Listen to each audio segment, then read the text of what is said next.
the heart and soul behind every business. Stories. Welcome to Business Story of the Week, hosted by me, Joshua Laurie. From setbacks to comebacks, from tragedies to triumphs, we inspire entrepreneurs through conversations that matter. Witness the magic that turns dreams into reality. Whether it's your career, business, or life, your success is always one story away. This is Business Story of the Week. And welcome back, folks. Welcome back to Business Story of the Week. I am your host, Joshua. And today's question is, how do you transform a brand from why should I care to wow, I need this? Well, Barry, our guest for today, is the perfect person, the perfect guest to answer that question and more because Barry Labov is our guest. He is a two-time Ernst& Young Entrepreneur of the Year, a nationally recognized, respected author, podcast guest, and brand strategist. He's the founder and CEO of Labov Marketing, Communications, and Training, a full-service agency that specializes in helping clients discover and celebrate their brand differentiation. Labov's clients include national and international brands in automotive, recreational project, premium spirits, motorcycles, PE firms, and more. He's an upcoming book. It's called The Power of Differentiation.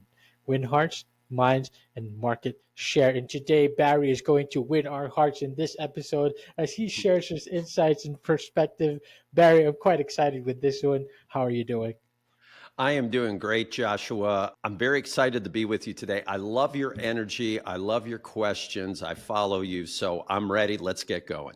Oh, fantastic. I feel honored that you follow me. Of course, Barry, uh, wait, did I say that right? Labov Marketing.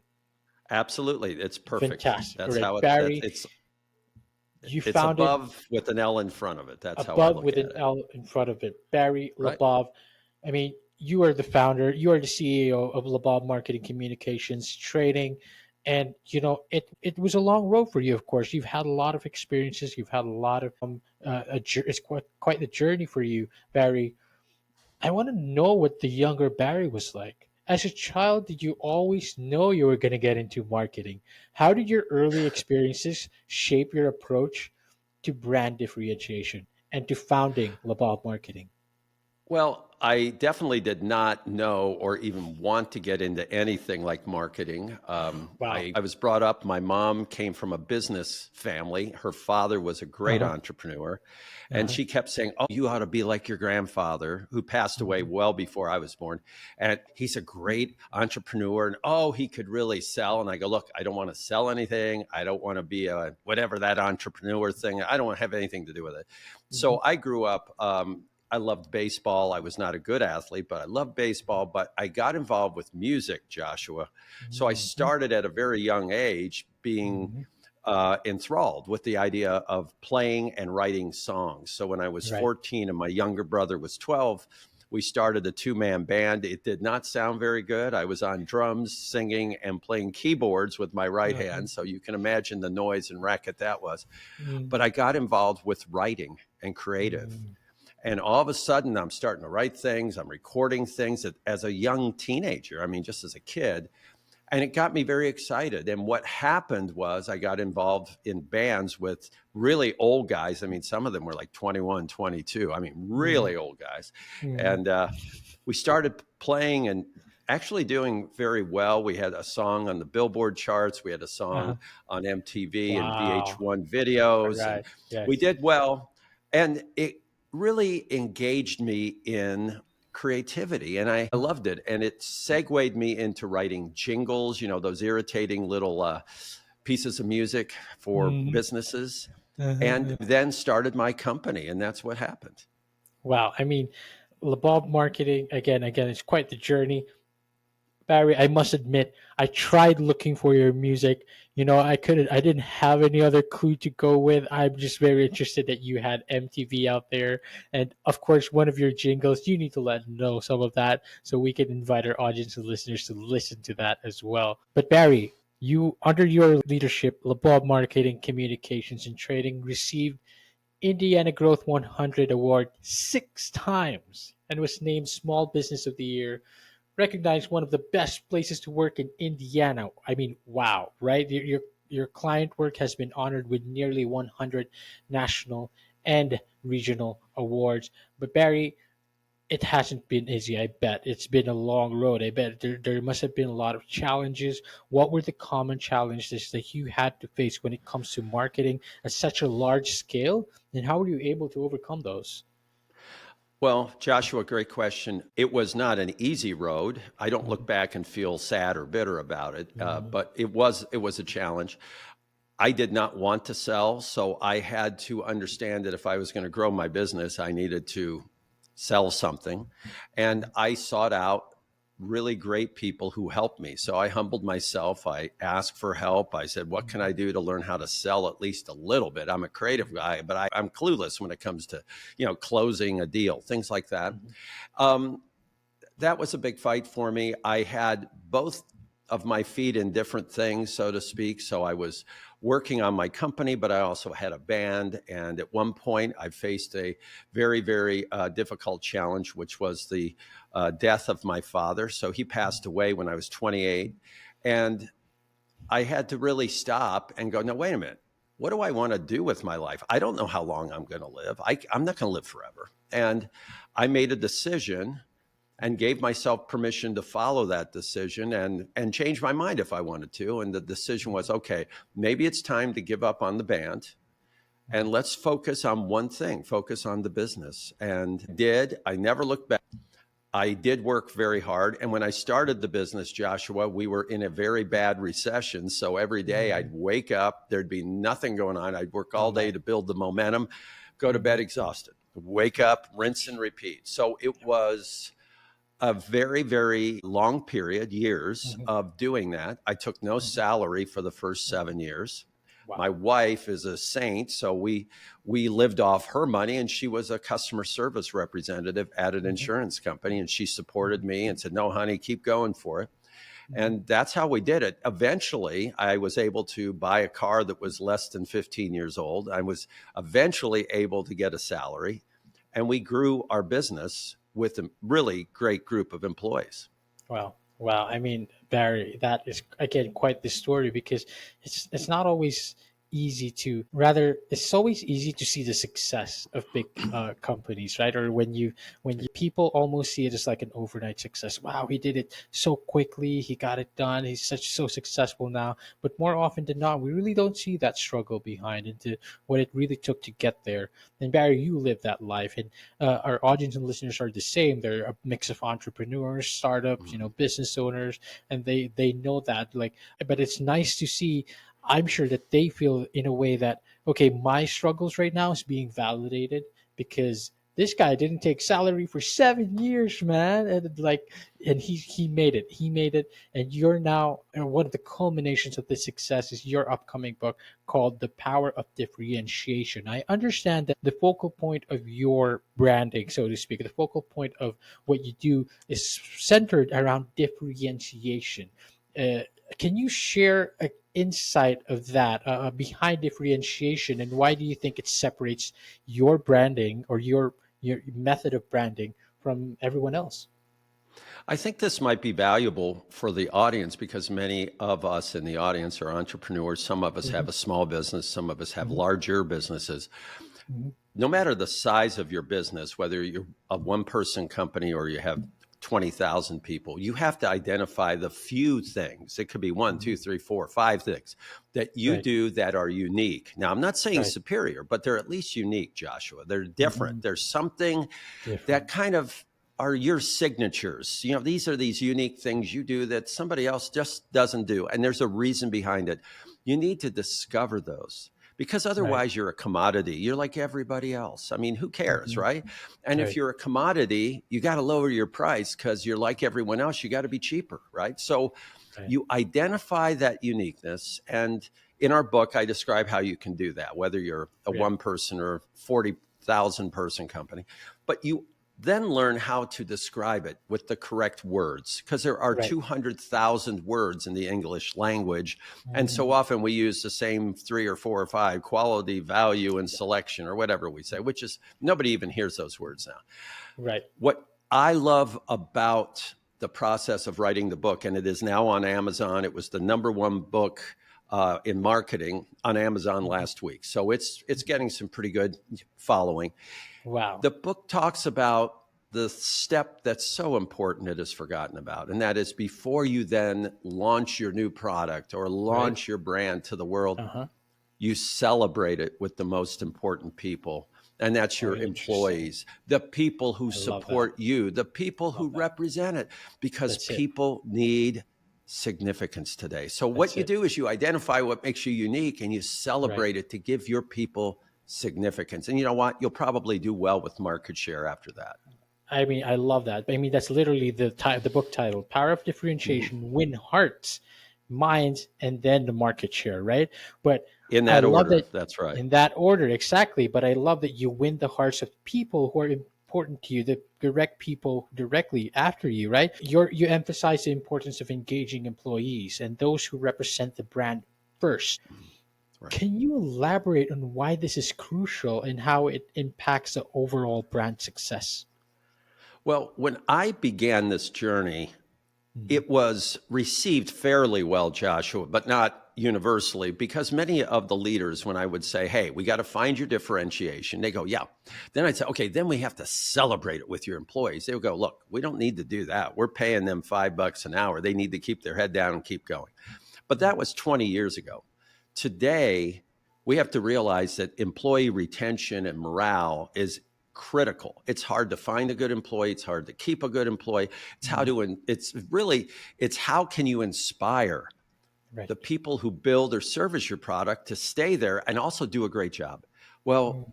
today it's different when I talk with leaders, and I give them all the credit in the world because they are always saying, yes, we want to celebrate it. We want our people excited.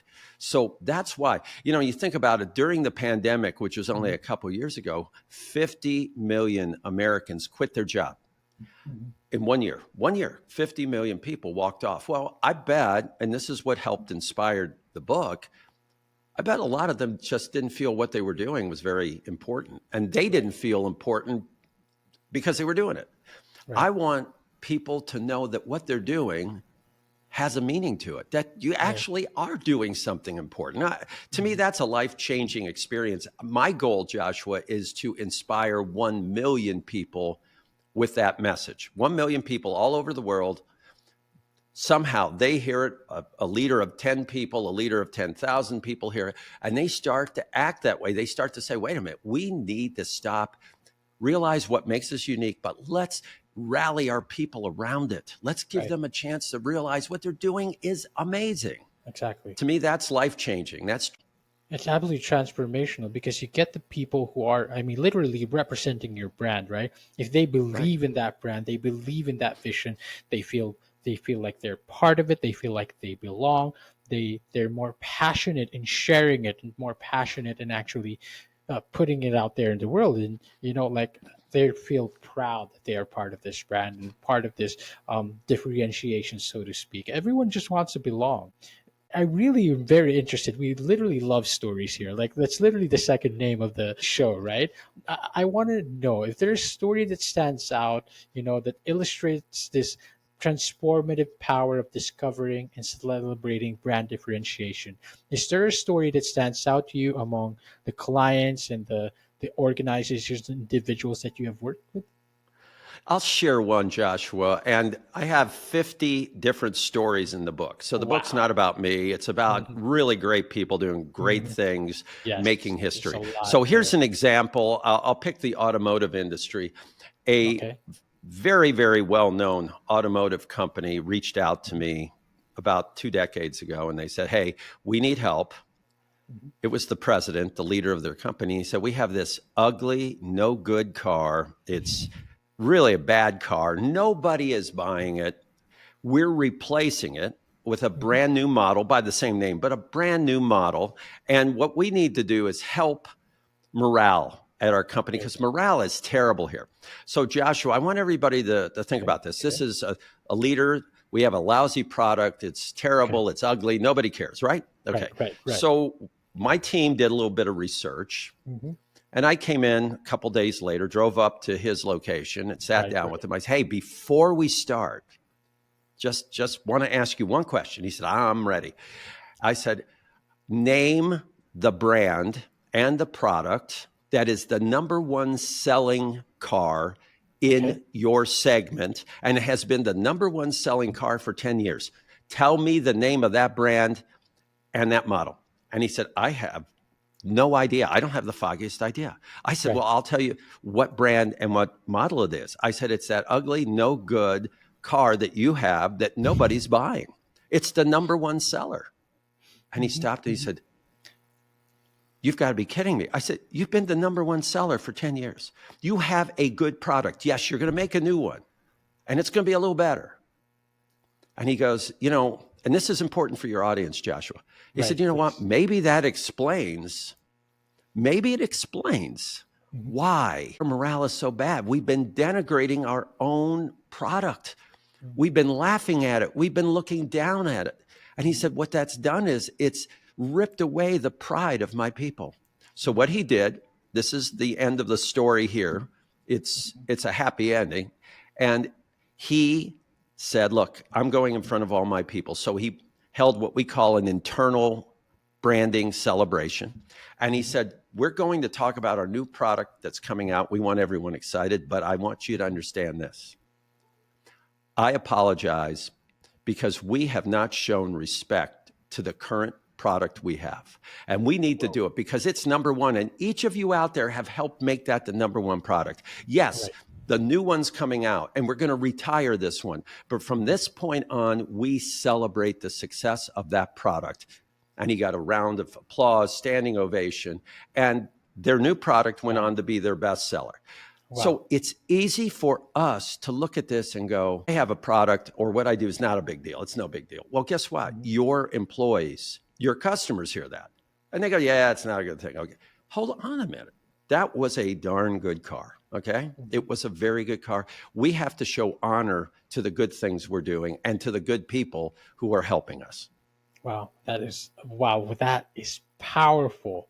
I mean, right there and there, the last bit that you just said right now, we honor the people who are there with us, the team who have helped you, be the number one best-selling car for 10 years that you didn't even realize was a best-selling car for a while, but being able to celebrate that and bringing in people, the same people who help you get there, I feel like it was very transformative in the sense that there was no other way but up for them. So that next success was truly even more successful because now they realize like, wow, okay, wow. And I love that story. It's very powerful. Labov has worked with numerous high profile clients across various industries. Is there a particular industry that you are very, very excited to work with and one that you would say needs differentiation the most? Well, I don't want to sound like I'm giving a political answer. I don't look at the industry, Joshua. I look at the opportunity and the individuals. If I work with a leader who's hungry to grow and who is willing to be vulnerable and learn things, to me, that's my favorite situation. So we have worked with everything from a AAA professional baseball team to the top Scotch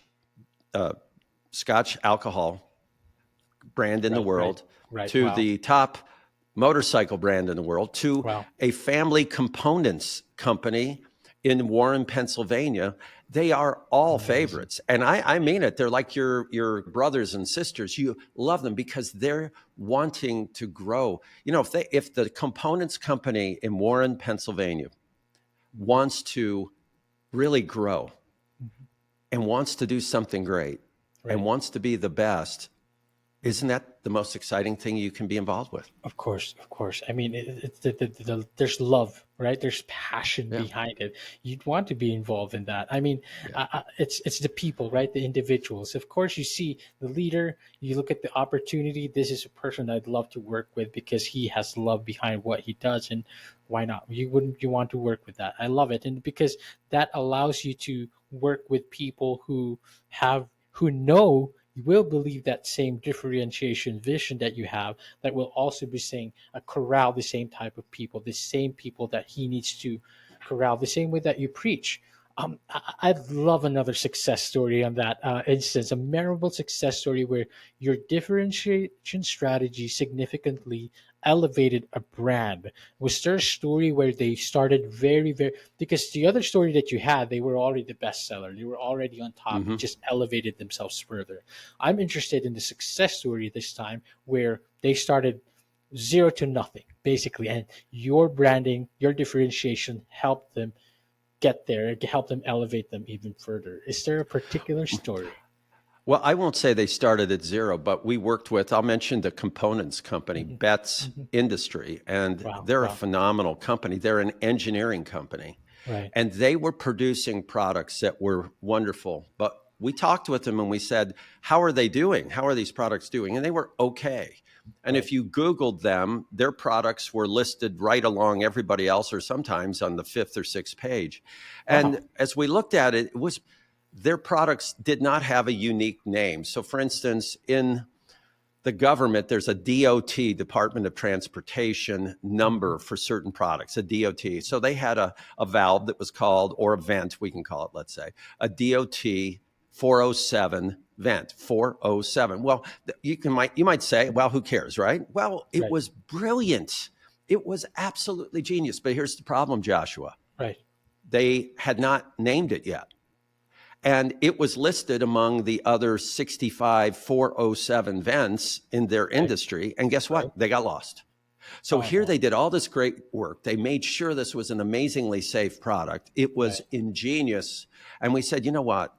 Let's stop for a minute. Let's look at what it does. So, long story short, it saves lives, it protects lives. And we said, Wow. let's name it. So, everybody out there that has a child or has children, Right. did you name your kids child one, child two, child three, child four? Or do they have names, right? Mm-hmm. Why don't Mm-hmm. your products that are unique have names, right? Mm-hmm. So Hmm. my brilliant team said, let's call this 407 vent the Guardian, the Guardian, the Wow. savior, right? It's the one Right. that saves you, right? Okay. So they named it the Guardian, Uh huh. Uh huh. and it rocketed up to the top. All of a sudden, customers were asking for the Guardian. The Guardian. We need the Guardian, not I want a 407 vent. So I use that as an example. And you might say, well, it's not an exciting industry. Well, it is. It is to everybody in that industry. And that Right. product helped save lives. And that Right. product protected people, Joshua. So can Right. we honor it and name it the Guardian? Mhm. That's one example. That is fantastic. Just a simple kind of naming convention that delivers the exact message that you want people to get out of that product. Its exact purpose, the Guardian Right. saves lives. Every family would want that, especially for their kids, for their children, and it works. It just pops, it clicks, and everyone knows right away what the purpose is. You Mm-hmm. can just cannot not name your brands, right? Or you cannot not name Right. your products. Uh, uh, Right. it's One more great that thing, you go Joshua, ahead, please. if I could interject, because I didn't really express one more aspect. Not Please. only did we name it, and they named it and they were happy, but what they then did, they celebrated and educated everyone who represents the product. So it's not just, hey, here's the Guardian. Now Wow. it's let's get our sales team together. Let's explain Wow. why we named it the Guardian. Let's go Mhm. tell our distributor group why we named it the Guardian, why it's called the Guardian. Let's talk to Mhm. our customers That's now it. and let's explain that. So now the Mhm. customers are going, hey, do you want a 407 vent or do you want the Guardian? And it's like, Right. hold on, I want the Guardian. Right. So Right. you got to do that. A lot of times marketing gets very, very light where it's like, okay, I'll go create a name and we walk off. No, we Mhm. got to do the work. And the hard work is, okay, now you named it after you identified it, But the hard work is let's explain, celebrate, educate so that people understand this. It can't Right. just be some name. So we give meaning to it. Right. I love that. Give meaning to it. Everything has to have a purpose. It has to have a meaningful story behind it. Something people can attach their emotions to. I love how you pointed that out because sometimes businesses get stuck, especially when they're starting small business. They get stuck on like coming up with the logo, coming up with Mm-hmm. a brand, coming up with the look, coming up with. They get stuck in all of that, but they don't really have a business, right? They're not really bringing in the revenue. But this is more of a segue of a tangent kind of question, Barry, in the sense that in the case of smaller businesses, because you work with big brands, you work with numerous high-profile, clients, Mm-hmm. but for the smaller businesses, Barry, how would you advise them when they're just starting off with their differentiation, right? They know what Mm-hmm. their purpose is, they know what separates themselves, but how do you, like you said, the hard work goes into marketing and putting the story behind that. How different is it for smaller businesses compared to the high profile big clients that you've had? It's not different. We work Mhm, with many small businesses. We mhm, work with a wonderful business that makes valves called Strataflow. And I'll give you a brief example. What we did is number one, they have a nice name. It's a great name, but we wanted great to name. make sure their logo looked professional Hmm, hmm. because they had a, kind of an amateurish looking logo. So we made Right, sure that their image was good because they were up against the big companies. right. Now, we also did, and this is what I'm suggesting your listeners do, look at your competition. And 90% of the time, your competition, in their case, a great example, their competition has almost no humans on their websites. Mm-hmm, You take a look at their website, you go to it, and you see machinery, you see an ugly factory, you hmm. see lousy photographs of products, and you go, okay, great. Okay, so one thing we did with them, so this is for your audience. Hey, if Right. one of the things that makes you different as a smaller business is your personal experience, the way that you deal with your customers in a very, very intimate way.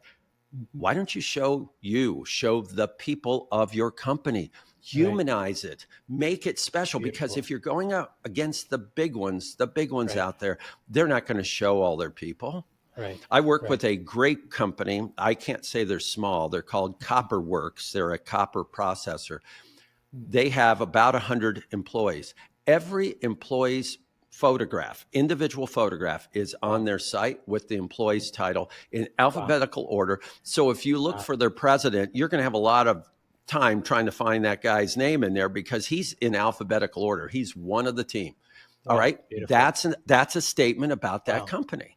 Beautiful. So that's how you look at it. You don't try to be like everyone Mm, else, especially if you're mm. small. I You love have that. to just say, wait a minute.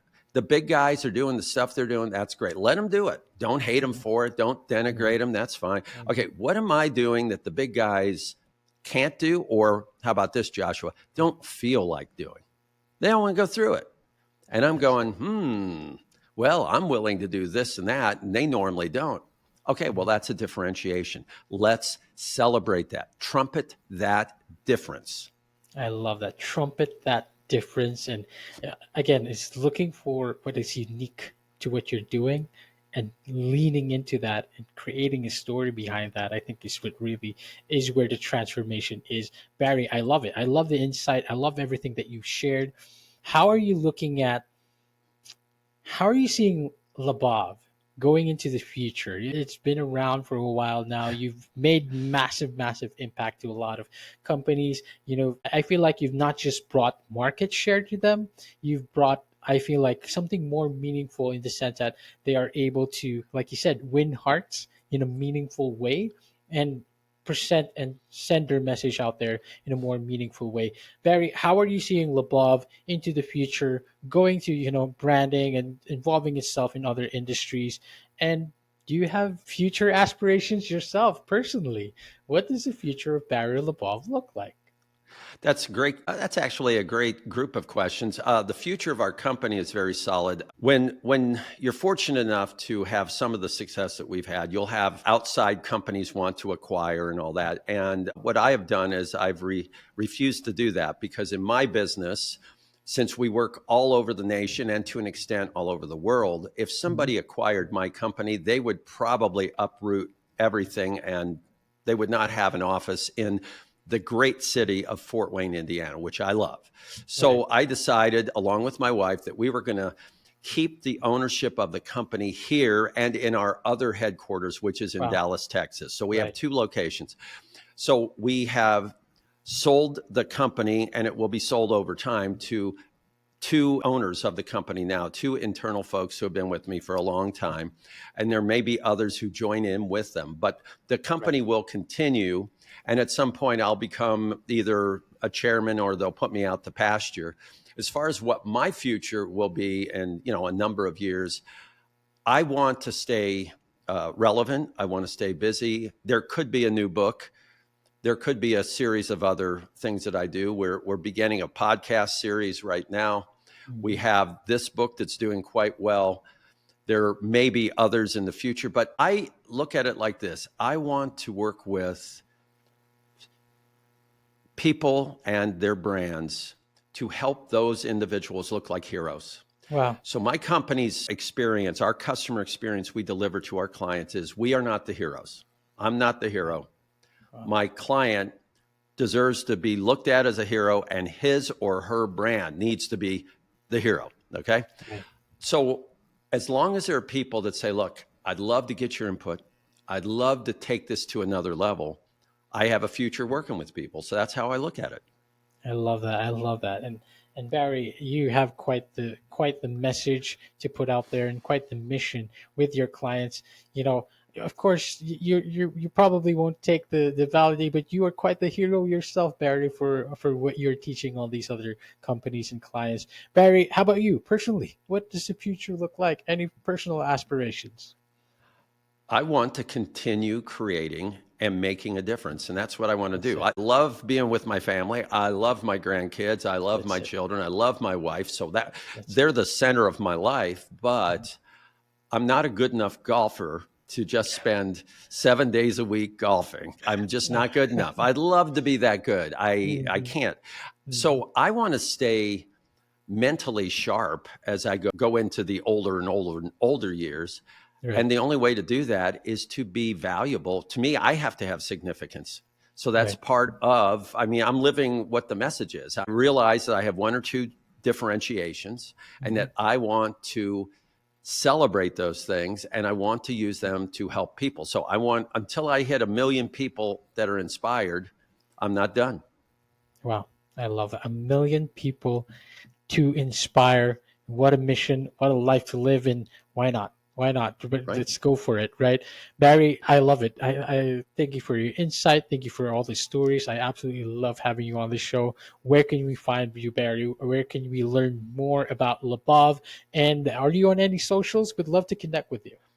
I'm on a lot of different socials. So you can look my name up on LinkedIn or any social you want. Labov.com is my Mhm. company's website address. I have my own site, which you can get access to my music from the old days of rock Right. operas, rock and roll songs. That's Wow. barrylabov.com. Mhm. LinkedIn, Barry Labov as well. And you can go to any bookseller, including Amazon, to buy the book because it's being distributed through Simon and Schuster. Wow. Um, when you buy it, please read it. And then I ask that you leave a review, just an All right. honest review on Amazon. I would love, in any case, when somebody does go to my website, leave a message or set up a 15-minute conversation. It doesn't have to be transactional, it can just be personal communication. And I love to help people. So, I love it. whatever it takes, if somebody wants to get to my website, there's some free things you can download, but you can also reach out, ask a question, or set up an appointment. That's it. Of course, ladies and gentlemen, I invite you all buy that book. I'm very, very interested. The Power of Differentiation out there everywhere. And of course, connect with Barry and find out more about what he does. Barry, thank you so much for coming on to the show.